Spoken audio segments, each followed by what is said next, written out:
We are the students from Cavite State University Silang Campus from FM2B. This documentary film is brought to you by Good Governance and Social Responsibility Project, entitled Isang Kahig, Isang Tuka. Let's go and dive deeper into the story of love, Hope, care, and kindness. Isang kahig, isang tuka. Ang simpleng pangungusap na naglalarawan ng kalagayan ng maraming Pilipino. Ito ay hindi lamang isang kasabihan, kundi isang katotohanan na nagsasalamin sa realidad sa buhay ng kahirapan at pagtsatsaga ng mga taong walang ibang pagpipilian, kundi ang magsumikap para mabuhay. Sa bawat sulok ng ating bayan, may mga pamilyang tila isang kahig, isang tuka. Sa kabila ng kahirapan, sila ay patuloy na lumalaban at nangangarap ng mas magandang kinabukasan. Ano pong pangalan po ninyo? Ito po, Lydia Ligastino. Ikaw po. Henry Ligastino. Bali po, ilan na po yung anak po? Bali siyam. Pwede po ba ninyong ibahagi sa amin kung ano po yung sitwasyon po ng buhay niyo po ngayon? Pwede po. Ako po ay isa po kami magkahalaman lamang. Nagtitinda po kami ng mga gulay. Nangunguha kami ng mga dahon. Tapos po, ako po ay isa pong magwawalis sa kalsada. Si tatay po. Ano po siya, nagtatanim po ng halaman po dito sa amin. Mga nagtitinda po ng mga gulay-gulay. Bali po yung mga anak naman po ninyo, ano pong kanila? Yung anak ko po, yung iba po may asawa na. Yung isa ko pong anak, may trabaho po sa kantin po. Pero may kalipin na rin po siya. Tapos yung isa ko pong anak na na dalaga, nasa Quezon po. Bali, may kasama po ako sa bahay po, may asawa rin. Ano po yung tingin po ninyo na naging pinakamahirap na bahagi po ng araw-araw po ninyong buhay? Ang pinakamahirap namin yung kami mawala ng pagkain. Yung magkasakit ang mga anak ko, magkasakit kami, na walang pagkukuhanan kami ng aming pang-araw-araw. Nakikibaka sila sa hamon ng buhay. Hindi bago sa kanila ang kahirapan. Ngunit sa kabila nito, nagtataglay pa rin sila ng mga ngiti na sumisimbolo ng kanilang pag-asa na makakaahon din. Kahit na ang panahon ay lumilipas. Ang kanilang pangunahing pangangailangan tulad ng pagkain ay madalas pa din kapos. Ano po yung mga naging pangarap nyo ng mga nakaraan? Ano pong masasabi ninyo? Parang gumuhon. Yan lang po masasabi namin. Kasi po, siyempre nagkasawahan ng mga anak ko na yun po ang gusto ng aming mga pangarap na gumuhon. Sila hindi nakapagtapos ng pag-aaral. Yung mga pangunahing pangangailangan po natin, tingin po ninyo na tutugunan na po, naman po ba sa ngayon?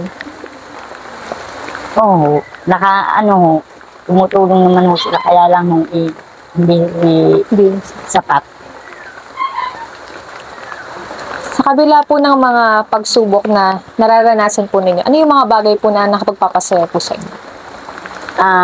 Yung po kami sama-sama.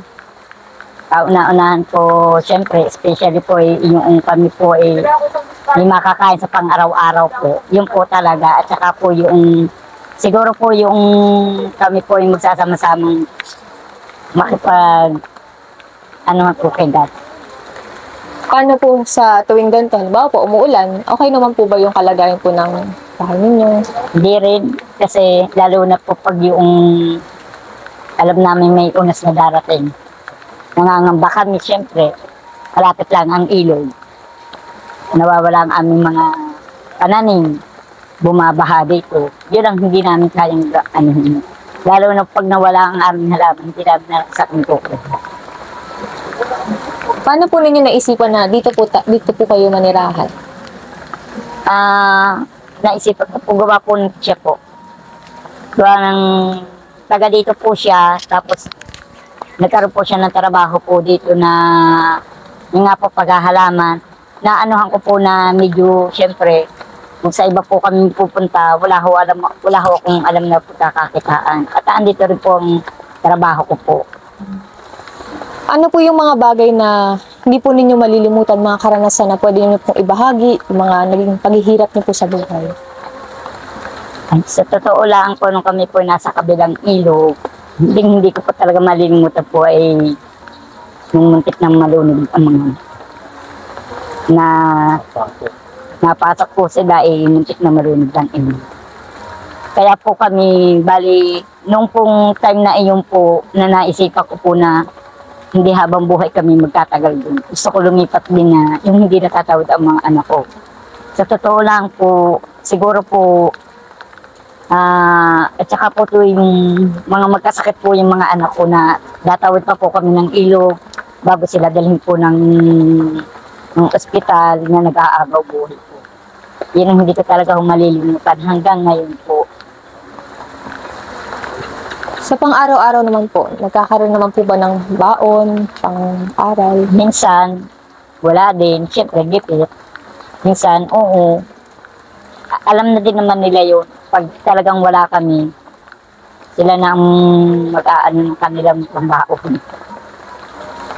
Sa ngayon po, paano po nakikita ninyo yung sarili ninyo sa hinaharap? Siguro, ang para sa akin ang aking nakikita ko ay sana mga anak ko hindi sa akin, tumulad sa akin, sa aming mag-asawa.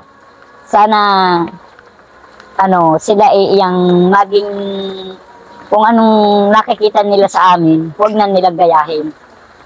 Kumbaga sana mag-aral silang mabuti yung mga natitira ko para hindi sila tumulad sa aming mag-asawa.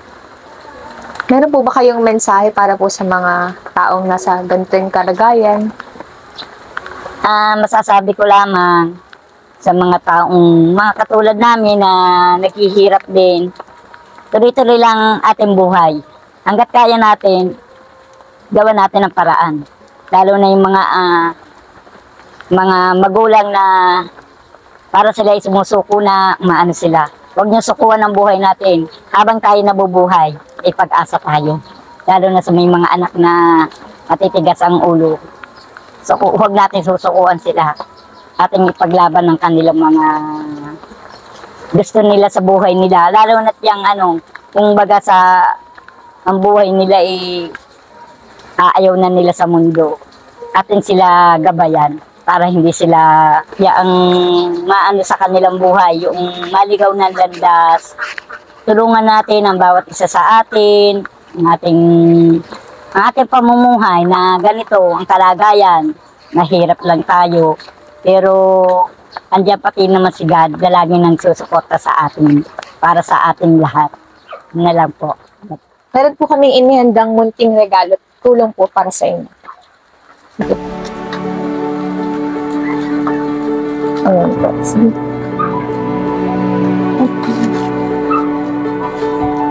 Maraming salamat sa inyo. Dahil ito pong tulong pong ito na ibinigay niyo po sa akin ay napakalaking tulong na po sa amin. Napakalaking tulong na po para sa mga anak ko po na kahit alam ko po na ganito po ang buhay namin, may magandang loob pa rin po na tumutulong sa amin. Maraming salamat po sa inyo at lalo na kay God. Maraming salamat at hindi kami po nababayaan sa oras ng aming pangangailangan. Thank you po. Isang magandang balita ang dumating sa pamilya. Napili sila bilang isang benepisyaryo na isang proyekto ng food supply na inuligsad ng 8 financial students ng kanilang subject of good governance. Ang kwento ng pamilya ay isa lamang sa marami pang kwento ng pagsusumikap at pag-asa sa buhay ng isang Pilipino. Sa pamamagitan ng good governance o tamang pamamahala, ang bawat pamilyang isang kahit isang tuka ay may pagkakataon ding umasenso at mangarap na mas maliwanag na bukas. As a citizen, we have the responsibility to support and help people who are in need in our community. A good governance always starts with the heart. Even if it's small or big, every help is a blessing. Doing good things to others can spread positive change in the community. Above all, we give our big thanks to our Lord Almighty God for His overflowing loving care and His guidance that inspired us to continue and succeed in everything we do in this journey. Helping each other in the community is important to improve the situation of everyone. I realized that through unity, we can easily achieve sustainability. To all of you, thank you very much. Your care and support has given life to our aspirations to help and bring change in our society. To our dearest professor, Mr. Antonio Batad, we would like to acknowledge your love, support, and teachings to us. Your guidance has led us to become a good and responsible student and an individual. Ang dokumentaryong handog ng Group 4 FM2P. Isang kahig, isang tuka.